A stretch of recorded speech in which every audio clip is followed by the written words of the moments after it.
கோபிசெட்டிப்பாளையம் அருகே கால்நடைகளை வேட்டையாடி வந்த சிறுத்தையை கூண்டு வைத்து பிடித்த வனத்துறையினர் வனப்பகுதியில் பாதுகாப்பாக விட்டனர்.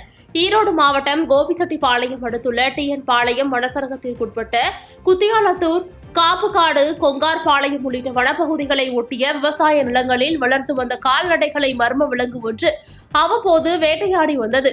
இதுகுறித்து அப்பகுதி விவசாயிகள் வனத்துறையினருக்கு தகவல் கொடுத்த நிலையில் சம்பவ இடத்திற்கு வந்து ஆய்வு மேற்கொண்டதில் சிறுத்தையின் நடமாட்டம் அங்கிருப்பது கண்டறியப்பட்டது. இதையடுத்து கொங்கர்பாளையம் வெள்ளைக்கரடு பகுதியில் கூண்டு அமைத்து வனத்துறையினர் கண்காணிப்பு பணியில் ஈடுபட்டு வந்த நிலையில் சம்பவத்தன்று இரவு கூண்டில் சிறுத்தை சிக்கியது.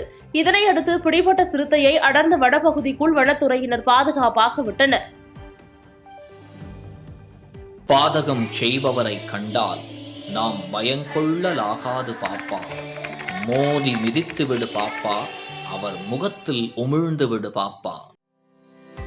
அண்மை செய்திகளை உடனுக்குடன் தெரிந்து கொள்ள இணைந்திருங்கள் இயம்நாடு தொலைக்காட்சியுடன்.